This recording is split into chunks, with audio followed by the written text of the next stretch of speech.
She closed her eyes as the last warmth drained from her body, convinced that this was how the universe erased mistakes, quietly and without mercy.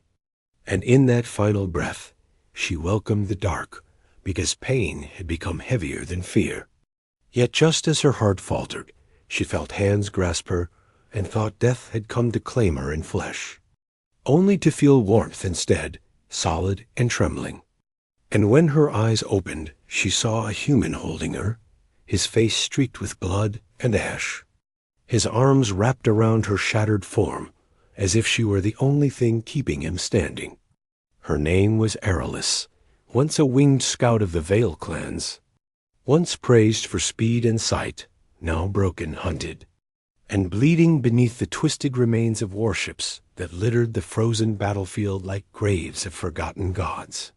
Her wings were torn beyond flight, her body burned by plasma, her strength stolen by days of running from both human soldiers and her own people, who had cast her out when the black markings appeared along her skin.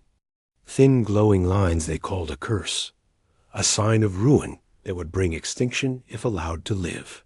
She had begged them to listen, begged them to see she was still the same, but fear spoke louder than blood, and she was exiled without weapons, without shelter, without a name.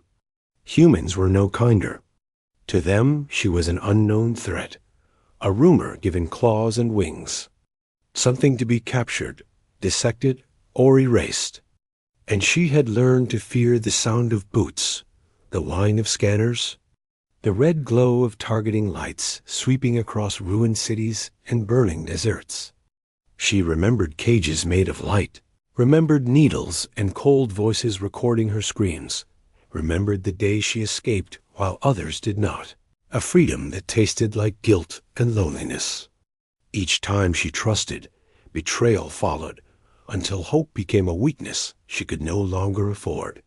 When the last patrol found her hiding among wreckage, she ran until her lungs tore, fought until her muscles failed, crawled until her hands left blood in the snow. And when even crawling became impossible, she lay still, staring at a broken sky, and closed her eyes to die. The human who found her was wounded too. His armor cracked open, blood soaking through his sleeve, breath uneven and harsh. Yet when he saw her, he did not raise a weapon, did not call for backup, did not look at her like a monster.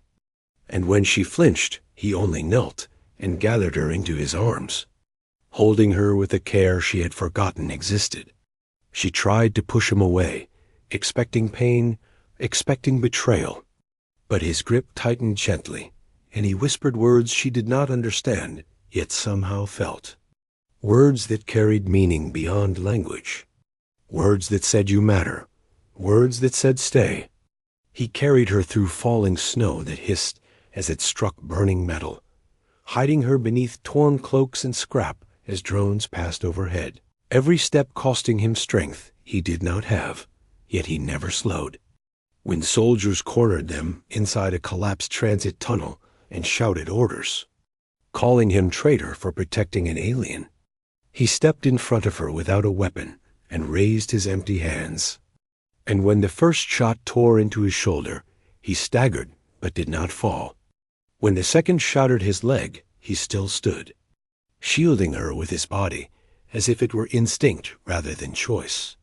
Terror tore through Aralis, and the markings on her skin ignited with blinding light. Pain and power colliding as something ancient awakened inside her, something her people had buried in fear and lies. The tunnel walls cracked, lights shattered, and the soldiers fled as their weapons fell useless from shaking hands. The human collapsed then, and Aralis caught him, holding him as he bled, tears streaking down her face as she begged him not to leave her like everyone else had. In that moment, she chose to live not for herself alone, but for the one being who had seen her and stayed. She carried him to a hidden place beneath the world where ancient machines slept among roots of stone and metal, where long ago the Vale clans had sworn to protect the truth of the markings. A gift meant to bond minds across species, so wars could end through shared pain instead of endless slaughter. The truth had been buried when humans arrived, because feeling human fear and grief had shattered the strongest among them, and rulers on both sides chose control over understanding.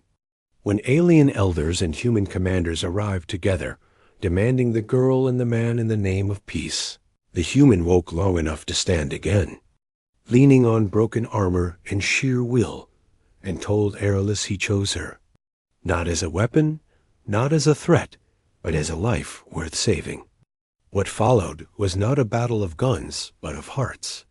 As Aerolus opened the bond fully and forced every ruler, every soldier, every hunter to feel the moment she closed her eyes to die and opened them to arms that refused to let go. Weapons dropped. Orders failed. Some wept, some fled. Some tried to fight and were stopped by their own trembling hands. When the human finally collapsed, his strength spent, Aerolus caught him once more, holding him as he had held her, pouring everything she was into the bond. Not power, not command, but love and choice. And the fragile light of his life steadied.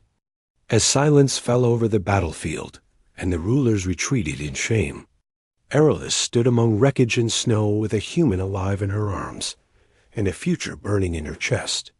No longer weak, no longer alone, living proof that even in a universe built on fear and betrayal, hope can begin when someone refuses to let another soul die.